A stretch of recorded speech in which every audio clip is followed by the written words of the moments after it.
کہتے ہیں کسی ملک پر ایک مغرور بادشاہ حکومت کرتا تھا۔ وہ ہیرے جواہرات، شان و شوکت اور اپنے جاہ و جلال کے نشے میں بدمست ہو کر رعایا کی طرف سے بالکل ہی غافل ہو چکا تھا۔ اسے ان کی مشکلات اور پریشانیوں کی کوئی فکر نہیں تھی۔ ریاست میں کچھ لوگ اس کے لیے بد دعائیں کرتے تھے تو کچھ اس کی ہدایت اور نیک توفیق کے طلبگار بھی تھے۔ ایک وقت آیا جب خدا نے رعایا کی سن لی۔ ہوا کچھ یوں کہ بادشاہ ایک دن نہایت شان و شوکت سے سپاہیوں کے لاؤ لشکر کو ساتھ لے کر شکار پر نکلا۔ جنگل میں اسے ایک ہرن نظر آیا۔ اس نے اس کے پیچھے گھوڑا دوڑا دیا۔ ہرن کا تعاقب کرتے ہوئے وہ بہت دور نکل آیا اور راستہ بھٹک گیا۔ وہ اپنے محافظ دستے اور تمام درباریوں سے بچھڑ چکا تھا۔ درباریوں اور محافظ دستوں نے بادشاہ کو بہت ڈھونڈا، لیکن گھنے جنگل میں مایوسی کے سوا کچھ ہاتھ نہ آیا۔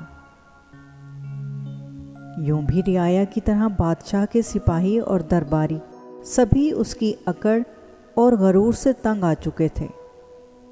انہوں نے اپنے فرما روا کی تلاش بند کر دی اور واپس لوٹ گئے۔ ادھر بادشاہ سارا وقت راستہ تلاش کرتا رہا، لیکن نہ تو اسے اپنے محل کی طرف جانے کا راستہ ملا اور نہ ہی اس کے درباریوں کا کوئی نشان۔ اسی دوڑ دھوپ میں اسے انتہائی سخت پیاس لگنے لگی، مگر کہیں بھی پانی نہیں ملا۔ میلوں چلنے کے بعد اسے بہت دور ایک جھونپڑی نظر آئی۔ جھونپڑی کو دیکھ کر وہ خوشی سے پاگل ہو گیا۔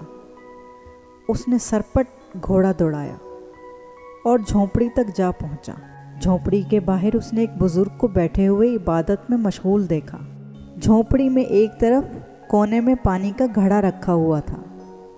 بادشاہ نے بڑی بےتابی اور خشک زبان کو بمشکل حرکت دے کر بزرگ سے پوچھا، پانی مل جائے گا؟ ہاں مل جائے گا، مگر ایک شرط پر۔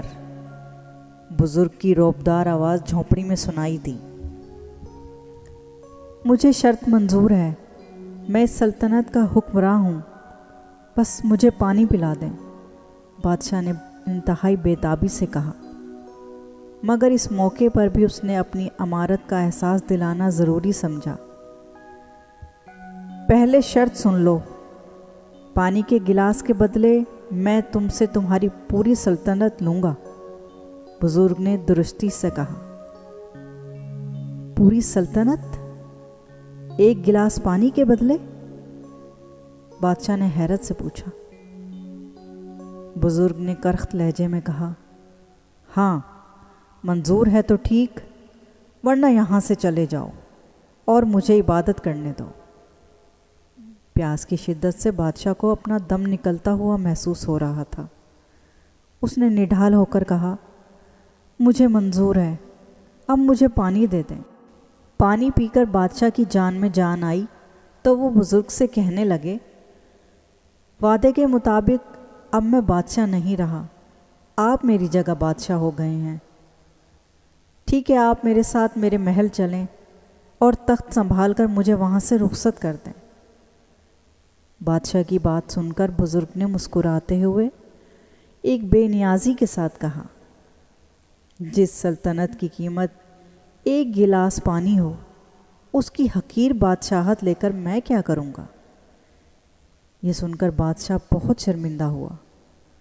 اسے اپنی اصلیت کا علم ہو گیا تھا اور وہ جان چکا تھا کہ واقعی انسان کے پاس دنیا بھر کے خزانے ہوں یا کوئی بڑی سلطنت، لیکن جب وہ مجبور ہو تو اس کی قیمت ایک گلاس پانی کے برابر بھی نہیں ہے۔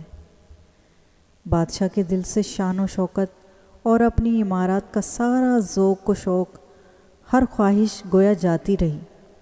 اس نے خدا کا شکر ادا کیا کہ اسے ہدایت ملی۔ بادشاہ نے ایک اچھے حکمراں کے طور پر زندگی بسر کرنے کا فیصلہ کر لیا تھا۔